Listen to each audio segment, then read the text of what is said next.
Labs rīts, mīļā drauga skatītāji! Šodien atkal viesojamies jūs mājās, lai pastāstītu daudz ko interesantu par suņiem, kaķiem un citiem četrkājainiem, pūkainiem un astaiņiem. Šodien raidījumā skatieties, kā Grigalis sadzīvo ar savu jauno pūkaini. Vai sunim sākt kopt zobus nekad nav par vēlu? Vai nūtries kož? Kā pārgājienā sadzīvot ar savvaļas zvēriem?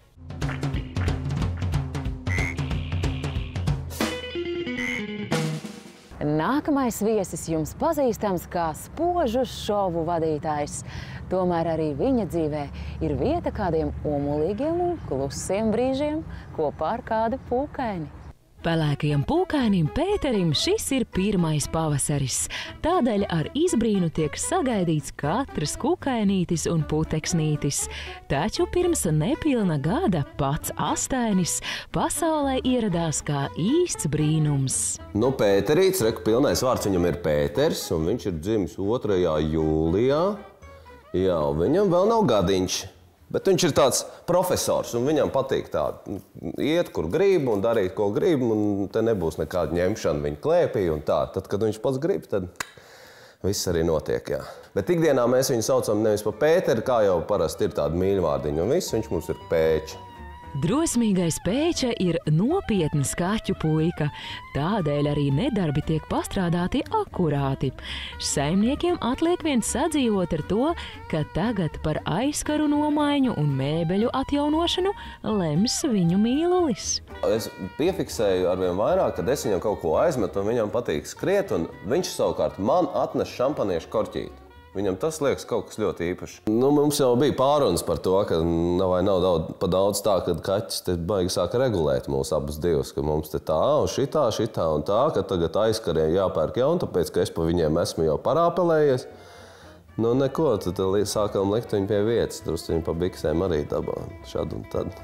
Nu jau Pēča sāk pieaugt un lielākām muļķībām tomēr atmet ar ķepu, lai saimnieku sirdis iekarotu ar savu mīlestību un rūpēm.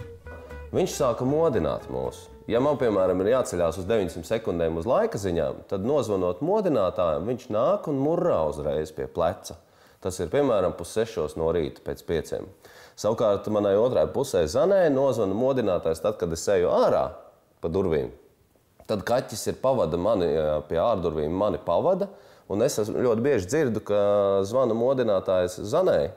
Un tad viņš skrien, burtiski skrien, lec uz gultas un Zanē murrā, un savukārt viņš man nedod buču. Nu, nelaiza tur, pieņemsim, degunu. Zanē viņš laiza austiņu un deguntiņu un lūpiņus, nu, kā džekam pienākās. Viņš savukārt, tad, kad mēs vakar pusītē braucam mājās, tad viņš jau stāv pie ārdurvīm un sagaida. Katru dienu viņš izpildās kaut kā savādāk, un katru dienu ir ļoti interesanti ar viņu, jo viņš tā kaut kā mēdz pārsteigt ar kaut ko. Neatkarīgais Pēča zina, ka vislabākie dzīves skolotāji ir viņa gādīgie saimnieki. Tādēļ cieņu pret mājiniekiem ķepainis izrāda ikdienas mācoties un pārliecinoši atdarinot visus viņu darbus un nedarbus, lai dienās kļūtu par kārtīgu runci. Ko darīt, ja sunim ir jau vairāki gadi, bet tikai tagad uzzinājāt, ka zobu kopšana ir obligāta procedūra? Tīri un kopti zobi nav tikai rota vien. Tas ir vesela mutes dobuma galvenais priekšnosacījums. Arī mūsu labāko četrakājaino draugu var skart zobakmens un tā izraisītās slimības. Tādēļ sunim zobi jātīra gluži tāpat kā cilvēkam, ar zobu birsti un pastu aptuveni reizi dienā. Ar kociņiem graužamiem ir mazliet vienkāršāk, tos tāpat reizi dienā dod. Vai, tur jāskatās ir pēc sunīša svara, pēc izmēra, attiecīgi tad ir pēc tā kauliņa izmēra, bet tad reizi dienā vai divreiz dienā iedod tos graužamos kociņus. Un tur ir zinātniski pierādīts, ka līdz 80% viņi samazina zobakmeni. Nav līdzeklis neviens, kas novērstu problēmas tā, ka nekad vairs tas neatkārtosies, bet aizkavēt zobakmeņa veidošanos viennozīmīgi var. Aptuveni 80% suņu, kas vecāki par 3 gadiem, ir nopietnas smaganu problēmas. Tādēļ suņu mutes veselības mēnesis, maijs, ir īstais laiks, kad par sava mīluļa mutes higiēnu padomāt arī tiem 8 īpašniekiem, kuri par to piemirsuši. Gribētu 5,5 gadus veclība būs. Par zobiem runājot, mēs kopuši viņu praktiski neesam. Vienīgais, kas ir darīts, ir ar dota barību, kad es domāju, ka tā barībai virsū ir tie zobi parādīti, kad aizsargā. Kad parasti ved viņu potēt reizi gadā, tad neviens neko tev par zobiem īpaši arī neprasa un nerāda. Es it kā paskatījos, it kā tur nevajadzētu būt tik traki, zobi ir tā kā 5-gadīgam sunim. Man jau liekas, ka viss kārtībā, neesmu bijis pie zobārsta ar viņu. Ja jau tagad sāk tā runāt, tad sāc aizbīties, kad varbūt vajadzēja aizies pārbaudīt. Varbūt nākamreiz, kad tagad dosimies ar palūkšu, lai apskatās zobus, kādi viņi izskatās, ar viņiem viss ir kārtībā. Redzēsim, aiziesim, paskatīsimies, ko teiks. Varbūt būs izbrīnīti, kad viss ir kārtībā, varbūt būs šokā. Pirmā nevesela zobu pazīme ir slikta elpa, jeb halitoze. Tādēļ pat, ja suņa ēšanas paradumos un uzvedībā nav novērojamas nekādas problēmas, mīluli vajadzētu vest pie veterinārā ārsta. Šis ir zobakmens. Uz zobiņiem virsū pastāv tālāk, ko parasti grūti redzēt, kur uz malārajiem zobiem vēl lielāks zobakmens ir. Un šeit es teiktu, ka šīs ir pirmās pakāpes periodontīts. Ja to zobakmeni noņems nost, būs redzams, kā smaganas drusku atslāņojušās jau no zoba. Un, protams, tas veicina periodontīta tālāk attīstību. Infekcija iekļūst tālāk pie zoba saknes, zobs paliek kustīgs. Un laiku viņš izkrīt ārā. Ja tās smadzenes jau ir sākušas atslāņoties no zobiem, tas, diemžēl, ir neatgriezenisks process, un to īpaši atpakaļ viņas drīzākais vairs, kad nepiestiprināsies tā kā sākotnēji. Lai gan mutes dobuma problēmas visizteiktāk novērojamas mazo un īpaši mazo šķirņu sunīšiem, arī lieliem mājas sargiem zobu kopšana ir nepieciešama. Ja procedūra tiks veikta regulāri, zobakmens veidosies daudz lēnāk, un mehāniska zobu tīrīšana pie veterinārā ārsta būs nepieciešama vien retos gadījumos. Kādi radi ārzemēs dzīvo bebram? Izrādās, tās ir nūtrijas. Bebru brālēni un māsītes tās ir nūtrijas, kas savu ceļu pie mums mērojušas no tālās Dienvidamerikas. Kaut gan Latvijā šiem rosīgajiem zālēdājiem pārziemot ir diezgan grūti, pavasara iestāšanās liecina par aktīvās sezonas atsākšanos. Māņas it kā domā, tas ir, lai dzīvotu viņas tur, jā, bet viņam labāk patīk tajās zaru čupās. Viņš šausmīgi patīk peldēties, ūdens viņam patīk. Viņam tieši patīk nevis tāds, ka tīrs dīķis, ja, bet tāds purvains ar zālēm, ar saknēm, tur viņas graužas var visu kaut ko. Man viņas visu tagad vasaru ir ārā. Viņas arī pašas te ir būdiņas, kur paguļ, tā viņas visu līdz rudenim dzīvosies ārā. Nūtriju pamatkrāsa ir tumša, taču sastopami pat balti un zeltīti grauzēji. Bebrveidīgo lielākais lepnums ir aste. Tā tiek izmantota kā stūre peldes laikā. Viņš ir tas pats kā bebris, tikai aste. Redziet, bebram ir plakana, viņa ir šaura tāda. Grauž mizas, tāpat kā bebris. Graust kokus pagrauž, ja? Tur var redzēt, ka, teiksim, ir bērzi apgrausti, ja? Bet tāda kaut kādas aizsprostas, tādas lietas viņa nedara, tā kā bebris, ka taisa. Runā, ka saimnieku atpazīst visi zvēri. Arī nūtrijas savējo ciena un respektē vairāk par citiem ienācējiem. Viņa jau īstenībā bailīgs, lai viņš tāda it kā liekas, ka tāds nāk klāt un tā, bet īstenībā viņš ir diezgan bailīgs dzīvnieks. Viņš ir tā kā turas pie cilvēka, ja, bet te pašā laikā rokā negrib īpaši doties. Stipri agresīvs nav, reizēm jau viņi tur paplēšas savā starpā, bet nekā tāda nopietna nav. Viņš ir zālēdājs, viņš nav tāds kā brūk virsū viens otram briesmīgi. Nūtrijas ir īstas sabiedrības dvēseles. Savā kompānijā uzņēmušas pat kādu vientuļu garausi. Vakarā, kad ir tagad naktis ir vēsas, ja? Viņi tā neguļ pa vienam, viņi čupā guļ, lai siltāk arī pašiem. Ja divām reizē ir bērni, viņi pat tie bērni dzīvo kopā, un tad viņas abas divas pieskata. Tā kā tāda nav viņi tādi, ka vientuļi dzīvo, ja? Ir atsevišķi, kur nevar sadzīvot, tad viņi pārceļas tālāk dzīvot kaut kur. Lai dzīve jautrāka kā pašām tās saimniekam, rosīgās nūtrijas mēdz doties uz blakus esošo dīķi laimi meklēt. Taču saprotot, ka bariņā tomēr jautrāk, ātri vien atgriežas mājās. Teiksim, noķerstīt ir ļoti grūti, ja viņš tiek dīķi iekšā. Principā nav iespējams noķert viņu. Jo viņš ienirst uz minūtēm 15, ir zem ūdens, un to viņš izpeld pavisam citā vietā. Tā kā, ja izbēg un tiek dīķi iekšā, nemaz neķeroja. Gaida, ka viņš ir tā kā bara dzīvnieks, viņš nāk atpakaļ pie savējiem. Ja viņš, teiksim, izrokas tur viens ārā, viņš pastaigā savu laiku, ja, bet viņš turas pie bara.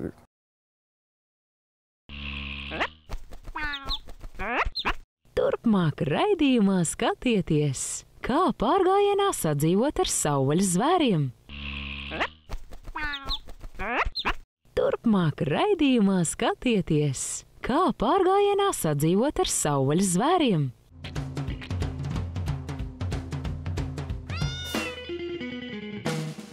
Kā rīkoties, ja saskaraties ar cietsirdīgu izturēšanos pret dzīvniekiem? Pirmām kārtām neignorējiet. Tieši tāpat kā cilvēks, arī dzīvnieks izjūt sāpes. Tādēļ cietsirdība pret dzīvnieku nav pieļaujama pie nekādiem apstākļiem. Tā ir gan administratīvi, gan krimināli sodāma darbība, par ko noteikti jāziņo policijai. Dzīvnieku aizsardzības likums paredz vairākus šos nodarījumus, kas ir uzskatām par cietsirdīgu izturēšanos, un likumā ir nosaukt veseli 16 gadījumi. Tie ir tādi kā dzīvnieku spīdzināšana, mocīšana, dzīvnieku atstāšana bez aprūpes, dzīvnieku atstāšana bezpalīdzīgā stāvoklī. Tie ir arī labturības noteikumu pārkāpumi, kas var ietekmēt dzīvnieku veselību un dzīvību.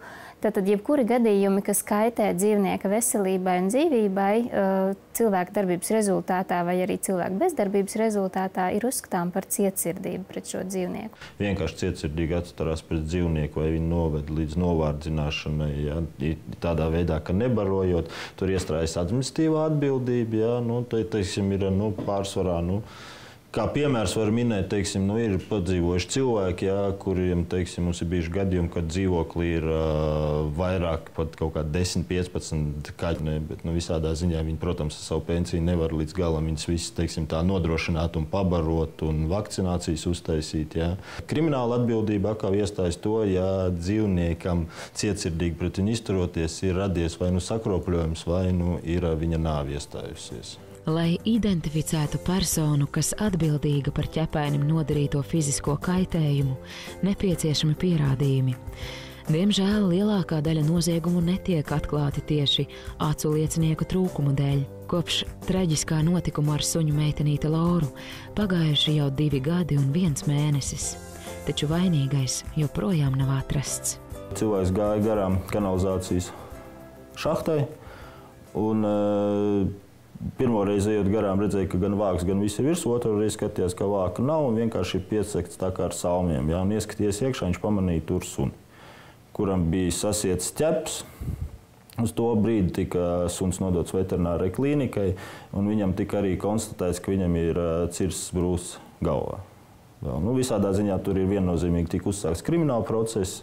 Suns ir dzīvs un vesels, paldies Dievam, jā, labi, kad arī garām gājējs, kas pamanīja un atsaucās un izsauc policiju, vai ne, tādā veidā mums izdevās to sunu izglābt, jā, bet uz doto brīdi, diemžēl, to cilvēku, kas to izdarīja, mēs noskaidrot tā arī nav izdevies. Katrs pārkāpums tiek izskatīts individuāli, izvērtējot gan nodarīto kaitējumu dzīvniekam, gan paša pāridarītāja subjektīvo viedokli. Taču ļoti būtiska ir līdzcilvēku iesaistīšanās. Pārsvarā, kā rāda prakse, iedzīvotāji tomēr nepaliek vienaldzīgi. Ja viņi kaut ko pamana vai redz, protams, ka viņi mūs uzreiz informē un mēs attiecīgi arī rēģējam. Ir klāt pārgājienu un pikniku laiks. Tūdaļ uzzināsiet, kā jūsu atpūtu brīvā dabā padarīt pēc iespējas pieņemamāku meža zvēriem. Gaisā jūtamas pirmās vasaras vēsmas, kas liecina par to, ka jau pavisam drīz atsāksies pārgājienu sezona. Taču pirms doties pie dabas krūts, vērtīgi atcerēties, kā netraucēt meža iemītniekus un pasargāt pašam sevi. Pirmkārt, vajadzētu saprast, uz kurien iet un izplānot maršrutu labi, jo Latvijā ir ļoti daudz aizsargājumu teritoriju, vietas, kur ir ierobežot cilvēku darbību dabā. Līdz ar to vajadzētu zināt, kādi ir šie regulējumi, kādas ir aspekti, ko tu drīkst un ko tu nedrīkst tur darīt. Ja tu dodies mežā, tad tev ir tāds iekšējais kodeks vai vienalga, kā viņu sauc, Angliski viņi saucās leave no trace. Tas nozīmē to, ka neatstāj sevim pēdas. Ja tu kaut ko ņem līdzi, dodoties uz mežu, tad viss, ko tu paņem līdzi, to arī atnes apakaļ. Mūsu mērķis, dodoties mežā, ir atstāt pēc iespējas mazāku ietekmi uz dabu. Tas jāņem vērā arī izvēloties ugunskura un telts vietu. Kad parasti pie kokiem ugunskura īsti nevajadzētu taisīt, tāpēc, kad ir dažādi faktori. Pirmkārt, ugunskurs var kļūt nekontrolējams, viņš var aizdedzināt zarus. Viņš pa zariem var aizdedzināties koks. Un, ja deg koks, tur dzīvo skudriņas, vāveres, visādi meža dzīvnieki, kas dzīvo apkārt. Tāpat nav ieteicams nometņot vietās, kur ir ļoti aktīva dzīvnieku populācija. Ūdens tilpnēm, ja tur ir daudz pīles vai kaut kādi citi dzīvnieki, kur viņi kaut kāda iemesla dēļ atrodas, tad nevajadzētu tur bāzties iekšā un tieši vidū kaut kur, rīkot sev nometni. To svarīgākais, manuprāt, ir pievērst tam uzmanību. Nevis vienkārši, skaista vieta, kuram ugunskur vai nometņojam. Izanalizēt apstākļus, saprast to, ka šeit jau kāds iespējams varētu dzīvot, un tad, meklējam citu vienu. Meža iemītniekiem ir savs dzīves ritms un barības ķēde. Tādēļ ar līdzpaņemtajiem gardumiem dalīties nebūtu ieteicams. Vieglas barības meklējumos pārsvarā dodas ar trakumsērgu slimi dzīvnieki, kas atšķirībā no pārējiem meža iemītniekiem no cilvēka klātbūtnes nebaidās. Tas primārais būtu absolūti nekontaktēties. Otrs būtu iespējams kaut kur, vai tā ir telts vai kaut kur citur, cilvēks maksimāli norobežot, mēģināt šo dzīvnieku tomēr kaut kādā veidā aizbaidīt prom. Un automātiski uzreiz zvanīt attiecīgiem dienestiem un informēt, un lai tad viņi brauc un jau profesionāli to risina. Pārgājiena laikā jāatceras, ka mēs atrodamies skudriņu, putnu, meža cūku un citu meža iemītnieku privātajā teritorijā. Tādēļ, baudot dabas priekus, nedrīkst aizmirst arī par mājinieku mieru un labsajūtu. Ja jums atnāk kāds pie jums uz mājām un sāk šausmīgi brēkt un kliegt, un ir tas izteiciens, kad aizbrauks uz mežu un tad izklieksies. Tas nav īsti sasaistāms kopā, jo mežā mēs esam tā kā pie kāda ciemos. Mēs esam pie šiem dzīvniekiem, pie lietām, ja mēs pastāvam mežā un paklausamies, mēs varam dzirdēt daudzas un dažādas kustības, šķaboņas, skraboņas, un visu laiku mežā notiek tāda kā dzīves ritēšana. Un mēs esam ciemos. Cilvēks, ieejot mežā, ir tā kā pie šiem dzīvniekiem, un mēs viņam negribam traucēt.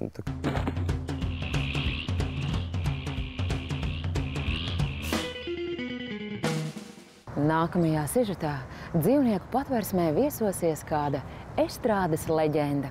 Varbūt viņa ieteikumā ieklausīsieties. Katra labā doma un vārds materializējas. Tādēļ līču patversmes darbinieki un īpaši jau iemītnieki ir pateicīgi tiem, kuri šīs pozitīvās emocijas sūta ikdienas.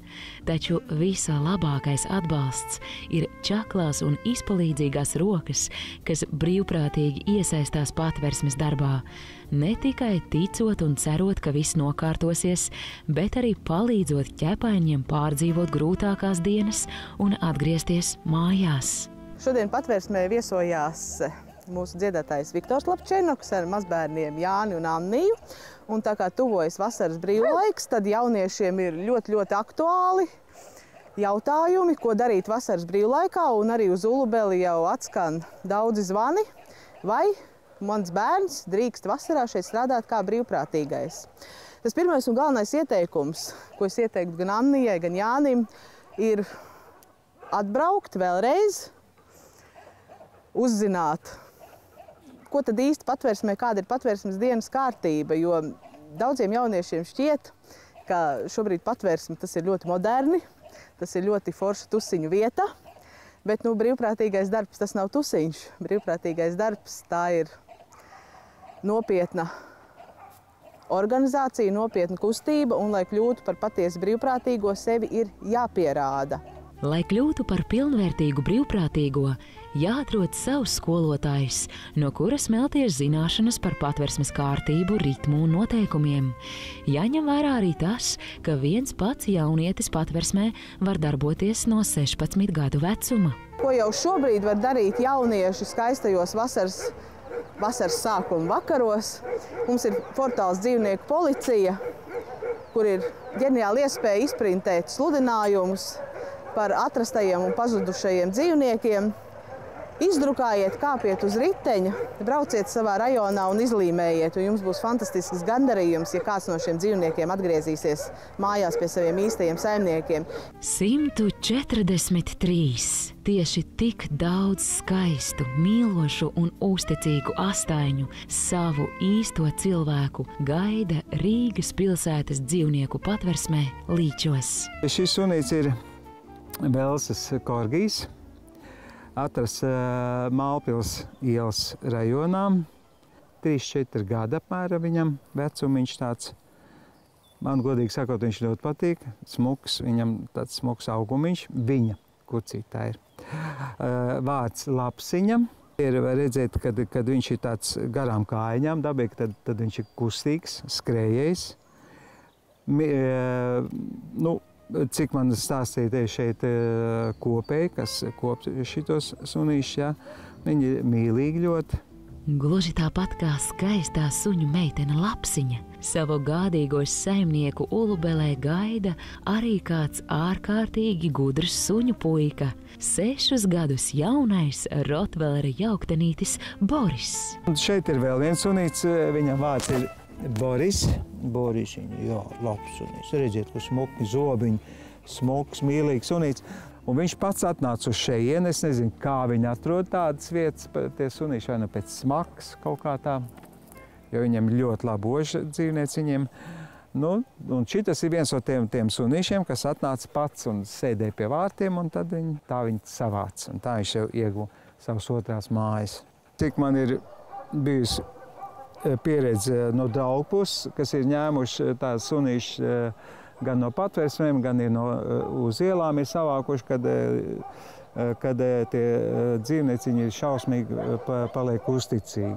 Un viņi par savu saimnieku tur dzīvību var dot pilnīgi. Brauciet, skatieties un palīdzēsim saviem brāļiem mazākajiem. Jūs varat palīdzēt nelaimē nonākušiem ķepaiņiem, piezvanot uz maksas tālruni 900 6083. Maksa 1 lats. Paldies, ka pavadījāt šo pusstundu kopā ar mums, neraugoties uz vilinājumu jau doties zaļumos. Nu ko, tiekamies jau pavisam drīz pēc nedēļas, bet tikmēr izbaudiet katru mirkli un saulainu veiksmīti jums. Atā! Nākamajā raidījumā skatieties, kā ķengurēns iejuties Latvijas laukos. Neesi vienaldzīgs. Palīdzi dzīvniekiem, izmantojot portālu www.dzīvnieku policija.lv.